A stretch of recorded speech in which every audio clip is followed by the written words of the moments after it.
কিন্তু চোখের পলক ফেললেও মিডিয়া ছড়িয়ে দিচ্ছে। কয়েকদিন আগে আপনাদের এই জেলার কৃতি সন্তান জনাব তারেক জিয়া ভাইয়ের সাথে আমি কথা বলেছিলাম হোয়াটসঅ্যাপে। ওনাকে জানিয়েছিলাম যে আপনার জন্মস্থান বগুড়া, ওখানে যাচ্ছি। দোয়া চেয়েছেন, আমিও দোয়া করছি আল্লাহ রাব্বুল আলামিন তাকে সহি সালামতে আমাদের এই দেশে যেন আবার ফিরিয়ে আনেন। তাদের মর্যাদা সম্মান আল্লাহ তাদের ঈমান এবং আমলের উপরে ভিত্তি করে যেন বাড়িয়ে দেন, বলেন আমিন। সামনে বসা মুসলমান ভাইরা, পর্দার আড়ালের সম্মানিতা মা এবং বোনেরা, প্রাণ প্রিয় বগুড়াবাসী, আমি এই গাবতলী থানায় প্রবেশ করে ওই লোকটাকে খুঁজছিলাম। আগস্টের 5 তারিখের আগে এখানে আসার কারণে যিনি আমাকে এই মাঠের ভেতর দিয়ে তাড়া দিয়েছিল। আমি প্রায় 1-1.5-2 কিলোমিটার শুধু দৌড়িয়েছি। আমি ওই ওসি সাহেবকে খুঁজছি, কি যেন নাম ওর, আবুল কালাম। উনি যে কোথায় আছে আমি বহু জায়গায় খোঁজ লাগিয়েছি, লোকটাকে পাচ্ছি না। মনে হয় কোন গর্তে যে লুকিয়েছে। আপনার যদি এত ক্ষমতা, উনি বলেছিল যদি হামসার সাহস থাকে তাহলে থানায় এসে আমার সাথে দেখা করুক। ওই সময় আমার পরিবেশ ছিল না। এখন আমি ওপেন বলছি, ওর কানে যদি এটা যায় সে যেন অন্তত আমার সাথে দেখা করে। সময় পাল্টিয়ে গেছে।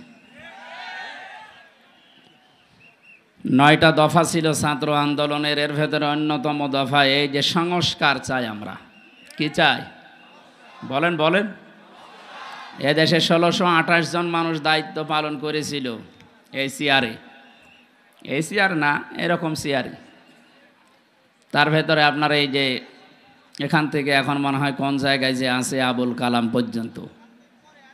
আমরা চাই সংস্কার যখন আরম্ভ হয়েছে ডক্টর মোহাম্মদ ইউনূস খুব তাড়াতাড়ি যেন এই 1628টা সিআরে ওই জালেম এবং জালেমদের দোসর একটাও যেন না থাকে, সব পাল্টিয়ে ফেলে।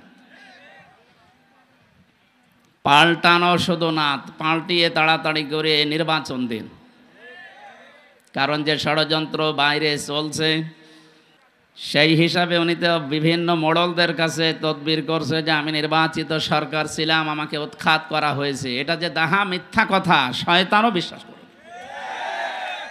আপনি যদি শয়তানকে এখন ডাক দিয়ে বলেন যে 15 বছর কি উনি নির্বাচিত ছিল, শয়তান পর্যন্ত বলবে না। কথা বলে না কেন? কুকুরকে যদি জিজ্ঞাসা করেন যে দেখো বলো এই যে 15.5 বছর দায়িত্বে ছিল কি নির্বাচিত, কুকুর ঘোড়ার মতো হাসবে, বলবে এ কি বলে, একটা কথা হইল। হ্যাঁ, নির্বাচনের আগে 154 জন হয়ে যায়, দিনের ভোট রাতে হয়ে যায়, ও আবার বলে যে আমি নির্বাচিত। ও আছে তাবাকুম, আল্লাহ বলেন আমি নির্বাচিত করি। এই বগুড়াবাসী, নির্বাচিত করা হয় যে পদ্ধতির মাধ্যমে, ওই পদ্ধতির নাম কি? নির্বাচন। বলেন বলেন বলেন।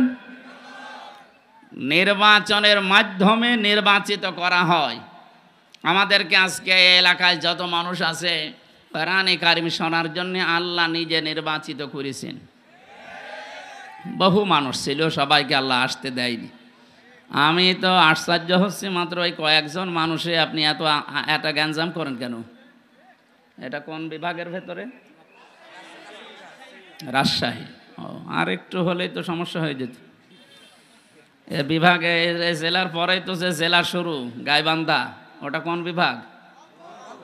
রংপুরে একটা নাম আছে, থাক ওইটা বলার দরকার নেই। আপনাদের আচরণে যেন আবার ওইটা চলে না আসে। এই মাত্র কয়েক হাজার মানুষে এত গ্যাঞ্জাম করেন। বাংলাদেশের সবচাইতে বড় আলোচনা হয় পাবনা দারুল আমান ট্রাস্টে, এর চাইতে 20 গুণ মানুষ বেশি হয়, কোনো আওয়াজ পাওয়া যায় না। প্রায় 1.5 কিলোমিটার শুধু মানুষ বসে থাকে। আর আপনারা এই কয়জন মানুষ এই আচরণ করেন, এটা রেকর্ড হচ্ছে। এই দেখেন কত ক্যামেরা। আপনি এখানে হাত তুলবেন তাও এটা তামাম দুনিয়ায় ছড়িয়ে যাবে। আর যা করছেন এটা বগুড়ার বদনাম হয়ে যাবে না? এটা জনাব তারেক জিয়া সাহেবের এলাকা নাকি? সম্মানিত ভাইরা, খুব সাবধানে এখন কিন্তু